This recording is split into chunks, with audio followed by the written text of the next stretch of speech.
Olá, pessoal, sejam bem-vindos à aula Estatuto da Criança e do Adolescente e a Pessoa com Deficiência. Eu sou o professor José Grigoleto e eu espero que com essa aula vocês consigam enriquecer um pouco mais os seus conhecimentos acerca dessa temática tão importante para os dias atuais, tá bem? Antes de iniciarmos a apresentação do material, eu quero deixar uma pergunta para vocês. Quero que durante toda a aula vocês pensem e reflitam sobre isso. Qual local ocupa a infância e a adolescência em nossa sociedade? Pensem sobre isso, ok? E lá no final a gente vai falar um pouquinho mais sobre isso. Bom, então, enquanto conteúdo programático, primeiro nós vamos apresentar a construção do percurso histórico dos direitos da criança e do adolescente no Brasil, o Código de Menores. Depois vamos falar sobre a promulgação do Estatuto da Criança e do Adolescente, o ECA. Depois, algumas especificidades que estão relacionadas a crianças e ao adolescente com deficiência neste documento. E depois algumas breves considerações acerca das interfaces entre o ECA e a escola, ok? Então, para iniciarmos a nossa discussão, eu trago para vocês a Roda dos Expostos. A Roda dos Expostos, ela foi um instrumento utilizado que teve início em Portugal para que as crianças fossem enjeitadas. Essa era a expressão da época para se referir às crianças que eram abandonadas pelos seus pais e entregues para os cuidados de outras pessoas. No caso, essas outras pessoas eram as Santas Casas de Misericórdia, que passaram a deter o monopólio da oferta dessa assistência às crianças que não tinham pais, a possibilidade de ter alguém cuidando delas. Tá? Essa roda dos expostos, como vocês estão vendo aí na imagem, trago um exemplo para vocês de uma roda. O bebê, a criança, ela era deixada na roda. A pessoa que estava abandonando a criança, deixando, girava a roda, tocava o sino. Automaticamente, alguém dentro dessa instituição vinha, recolhia a criança e levava para os cuidados na instituição. Por que essas crianças eram deixadas? Por conta de famílias que não tinham recursos para manter, para alimentar e prestar os cuidados às crianças na época.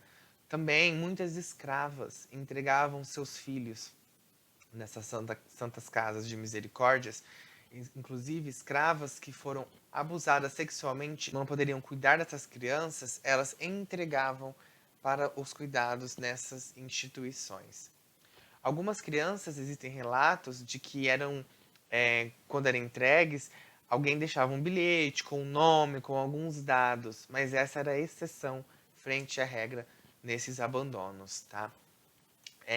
Aqui no Brasil, as primeiras rodas dos expostos surgiram em Salvador, no Rio, em Recife, em São Paulo e depois foi seguindo por outras cidades.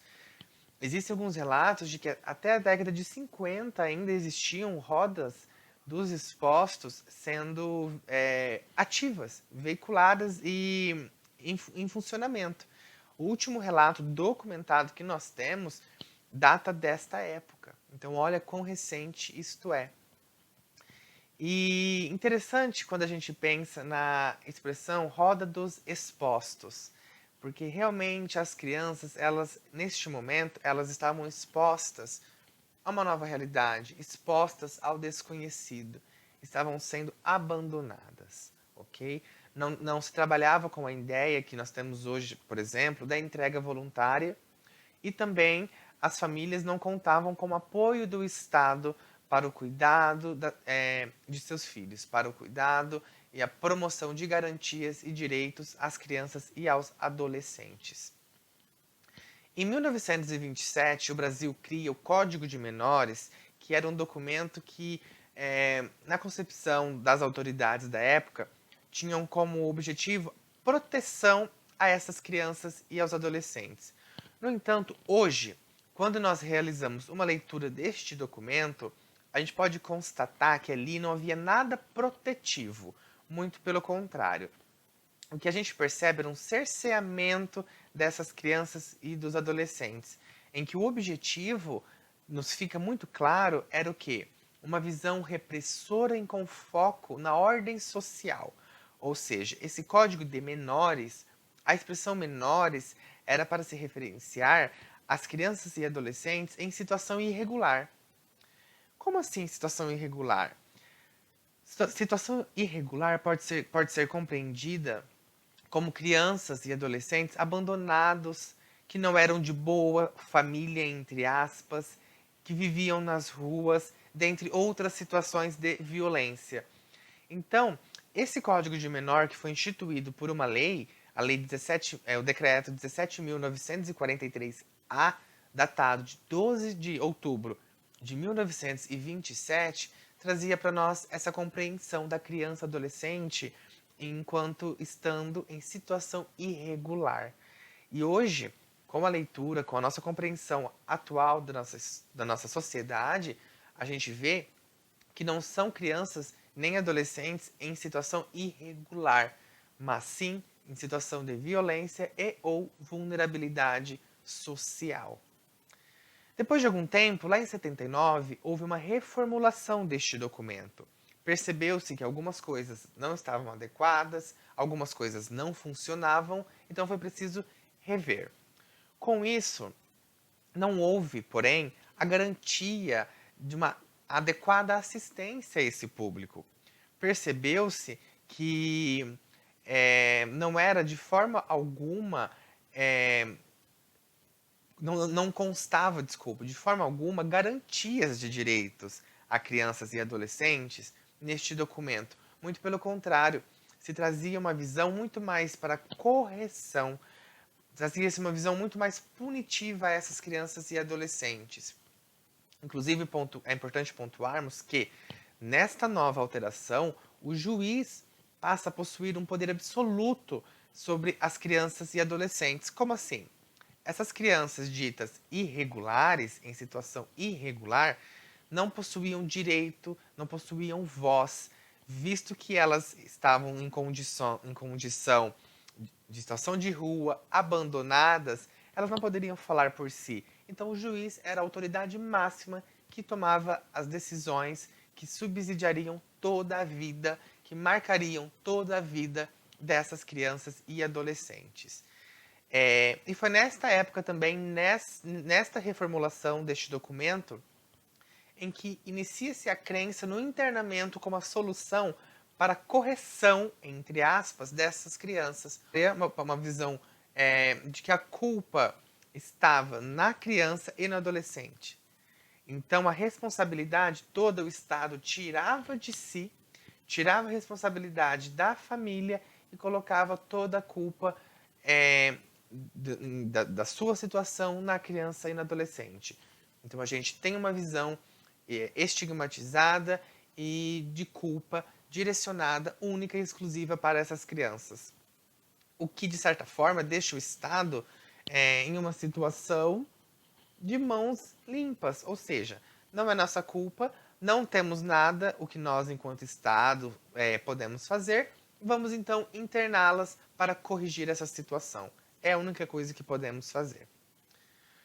No entanto, mais um tempo se passou e um marco muito importante para a construção do Estatuto da Criança e do Adolescente foi a própria Constituição de 88, que lá no artigo 227 já traz para nós o dever do Estado, da família e da comunidade, não necessariamente nessa ordem, mas sobre a responsabilidade do todo no cuidado e na garantia de direitos às crianças e aos adolescentes. Então, a partir de 88 da Constituição, foi lá em 1990 que o Estado cria a Lei 8.069, que trata exclusivamente sobre a proteção integral à criança e ao adolescente. Este documento, esta lei, batizada como ECA, como vocês podem ver, por ser Estatuto da Criança e do Adolescente, vai dizer que compete ao Estado a proteção integral à criança e ao adolescente, ou seja, a formulação de políticas públicas, a oferta de recursos e a oferta de garantias de direitos que garantam a proteção no todo para esses sujeitos. Quando a gente fala proteção integral, desculpa, estamos falando direito de acesso à educação, à saúde, à profissionalização, direito à alimentação, direito à segurança, dentre tantas outras esferas da vida do sujeito, ok? O artigo 2º ele é bem importante porque ele já vem e delimita para nós quem é a criança e quem é o adolescente segundo a lei. Isso é importante também para a gente ter uma compreensão durante a nossa atuação, se nós estamos lidando com crianças ou com adolescentes. Então o artigo coloca lá, considera-se criança, para os efeitos desta lei, a pessoa até 12 anos de idade incompletos e adolescente aquele entre 12 e 18 anos de idade. Então o sujeito completa 12 anos, para o ECA ele é visto como um adolescente, ok? E aqui eu resgato também a expressão menores. Lembra como eu acabei de apresentar para vocês que o Código de Menores trazia uma visão extremamente estigmatizada das crianças e dos adolescentes. Então, por isso que hoje, quando nós vamos nos referir a crianças e adolescentes, nós não devemos mais utilizar essa expressão menor. Apesar de ser muito comum a gente ouvir falar, Joãozinho é de menor. Quantos anos ele tem? Ele é de menor. Essa expressão tem que ser totalmente abolida do nosso repertório, do nosso vocabulário. Porque quando a gente fala de menor, a gente traz todo o estigma lá daquele documento, que colocava a criança e adolescente em situação irregular, colocava a criança e adolescente como culpados pela sua situação de vulnerabilidade. Então, este documento, o ECA, rompe com isso e passa a tratar crianças e adolescentes como detentores de direitos. E um dos direitos postulados neste documento é a correta referência a estas pessoas, ok? E é muito curioso que a gente percebe, inclusive profissionais do direito, da educação, da assistência social, da saúde, inclusive a própria sociedade se referindo a crianças e adolescentes como de menores. Então vamos ficar atentos com isso a partir de hoje. Aqui eu trago para vocês um link de acesso ao ECA atualizado. Por quê? Existem várias versões impressas do ECA. No entanto, como ele é um documento que acompanha a sociedade, acompanha a época, ele é constantemente atualizado. Agora, em 2020, nós tivemos, se eu não me engano, uma atualização, sendo que em 2019 também tivemos. Então, se a gente fica preso nos livros impressos, nos ECAs impressos, a gente acaba, às vezes, por termos uma leitura desatualizada. Então, no Planalto, a lei é sempre atualizada, inclusive o que foi vetado, os artigos vetados lá são sempre sinalizados. Então, sugiro que você, profissional de educação, você, aluno, salve o ECA nos favoritos do seu computador e sempre que tiver uma dúvida, consulte essa versão atualizada. Eu, por exemplo, tenho aqui em mãos uma edição do ECA, mas que foi atualizada até abril de 2013. Ou seja, esse aqui é um documento que já não está mais em uso, porque muitas coisas mudaram, muitos artigos foram vetados, outros acrescentados. Então isso é muito importante a gente ficar atento, ok? O artigo 3º, eu vou ler para vocês, para a gente discutir a primeira vez que aparece a palavra deficiência logo no início da lei. No parágrafo único deste artigo é exposto: os direitos enunciados nesta lei aplicam-se a todas as crianças e adolescentes, sem discriminação de nascimento, situação familiar, idade, sexo, raça, etnia ou cor, religião ou crença, deficiência, condição pessoal de desenvolvimento e aprendizagem, condição econômica, ambiente social, região e local de moradia ou outra condição que diferencie as pessoas as famílias ou a comunidade em que vive. Então vocês percebem que logo no início, já no artigo 3º, a gente já tem a criança e adolescente com deficiência como sendo alvo desta lei. Ou seja, estão inseridas e devem ser alvo de todas as políticas que vão permear a atuação direcionada a esse público, sem nenhum tipo de discriminação ou exclusão.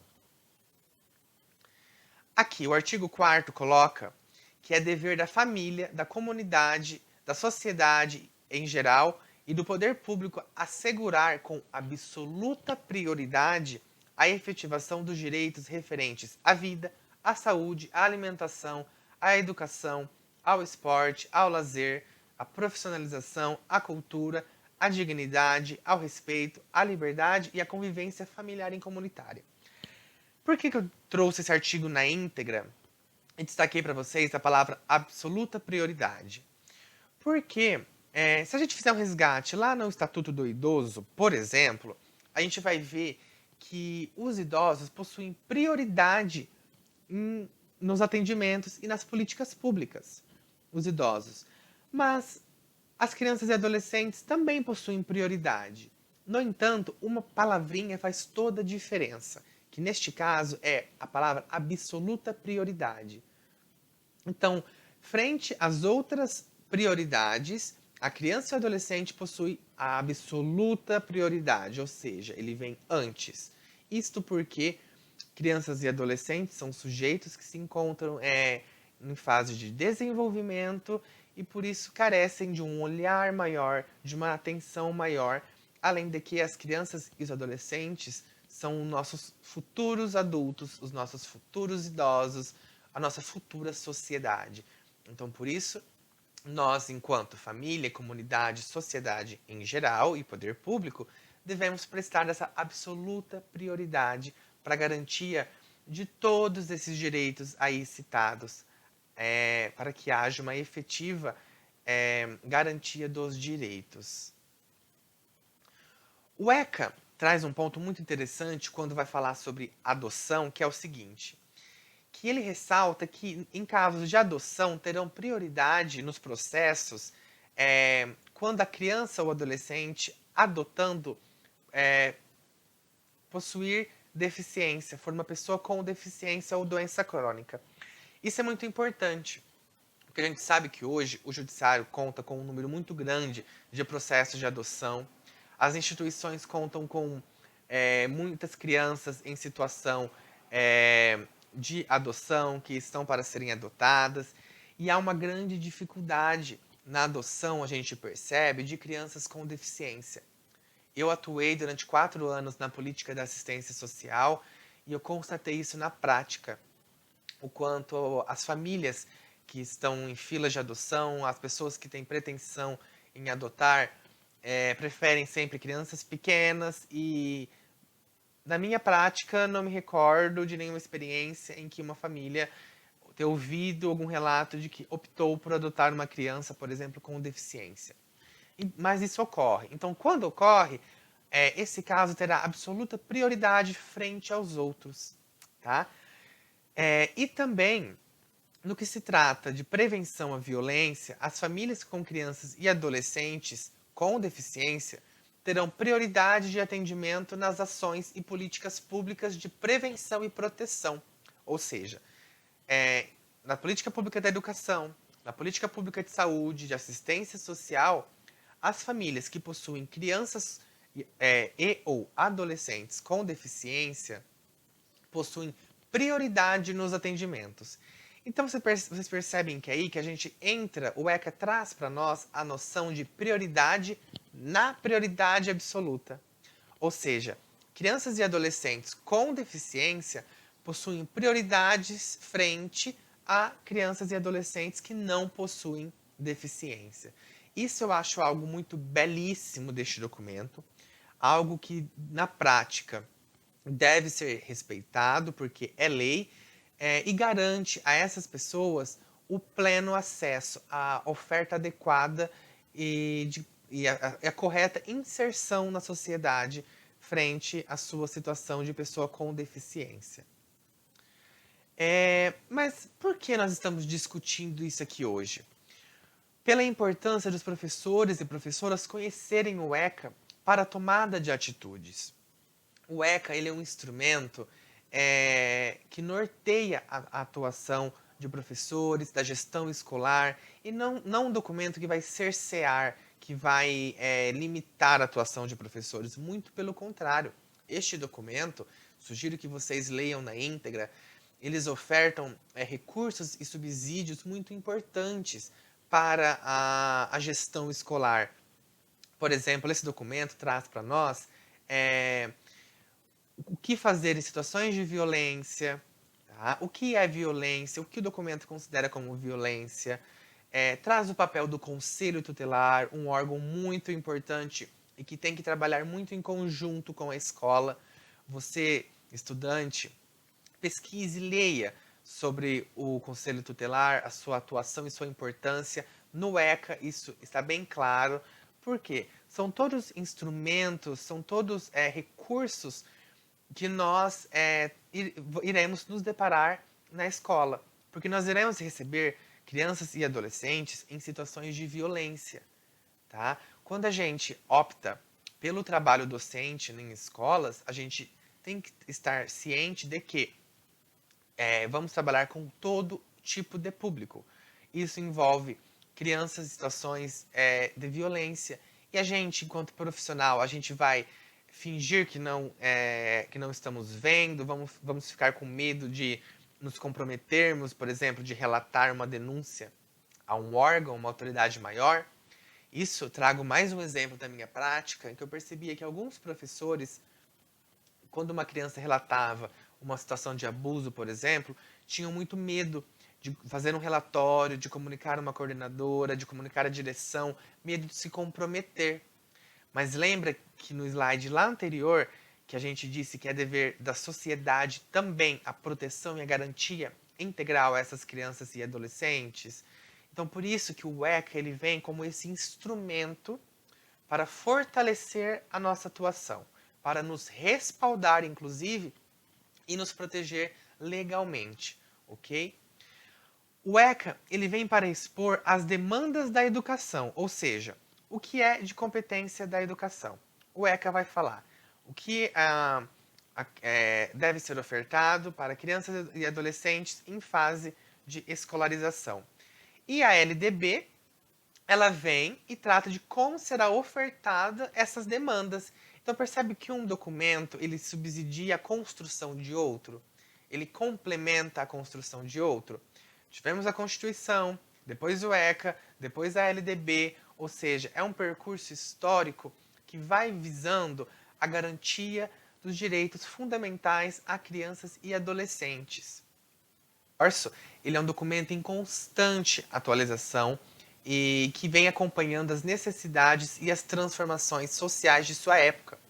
E ele deve ser um manual de bolso, eu digo, dos profissionais que atuam diretamente com crianças e adolescentes, ou seja, toda a comunidade escolar, desde o professor, desde a diretora, o diretor, coordenação pedagógica, ou seja, toda a equipe.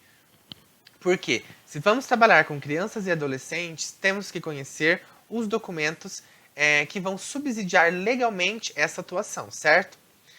Lá no capítulo 4, é onde ele vai tratar exclusivamente do direito à educação, à cultura, ao esporte e ao lazer. E aqui eu trago um recorte do artigo 54, em que é exposto para nós. É dever do Estado assegurar a criança e ao adolescente. E entre os deveres consta o atendimento educacional especializado. Aqui eles ainda trazem aos portadores de deficiência, nomenclatura que já não utilizamos mais, porque ninguém porta uma deficiência, tá? O sujeito, ele possui uma deficiência, então ele é uma pessoa com deficiência. Ele não é um portador de deficiência, porque a palavra portador nos remete ao ato de carregar, de portar. Por exemplo, este livro, este documento, eu porto ele, eu levo onde eu vou. A hora que eu não quiser mais, eu não levo, entendeu? Diferente de uma deficiência. porque se eu tenho uma deficiência em mim, eu sou uma pessoa com deficiência, ok? Então, continuando aqui, é dever do Estado a oferta desse atendimento educacional especializado às pessoas com deficiência, preferencialmente na rede regular de ensino. Aqui eu trago a palavra preferencialmente destacada, porque nós ainda não temos a oferta exclusiva na rede regular de ensino. Temos as APAES, que também fazem a oferta, mas muito se tem discutido sobre a questão da inclusão de crianças e adolescentes com deficiência na rede regular de ensino. Seja também com a oferta do atendimento educacional especializado em contraturno, ou seja, é uma discussão bem mais ampla que nós podemos fazer em outro momento, mas só para vocês saberem que o ECA já prevê esse atendimento educacional especializado, tá? Ele já prevê esse olhar diferenciado às nossas crianças e adolescentes com deficiência. Aí, para finalizar aqui a nossa conversa, eu trago para refletir. E na prática, o Estado ele oferta esse atendimento educacional especializado para as crianças com deficiência no ensino regular? E no caso da oferta, a excelência nessa oferta? A oferta que é feita é com qualidade, é com profissionais habilitados, é com pessoas com competência teórica e formação, fundamentação prática para isso? É ofertado com essa qualidade? E para encerrar, a gente pensa, então qual é o lugar que a criança e o adolescente ocupa hoje em nossa sociedade? Eles ocupam um local de prioridade dentro da prioridade absoluta. A criança e o adolescente requer e tem o direito de um olhar especializado, um olhar muito mais atencioso para suas necessidades educacionais especiais e também todas as suas necessidades que demandam a sua inclusão na sociedade. Então, pessoal, essa foi a nossa rápida conversa de hoje. Eu espero ter causado algumas inquietações em vocês e que a partir disso vocês pesquisem, leiam e busquem conhecer um pouco mais sobre o Estatuto da Criança e Adolescente e também sobre as pessoas com necessidades, as pessoas com deficiência e necessidades educacionais especiais, tá bom? Um abraço e até a nossa próxima aula.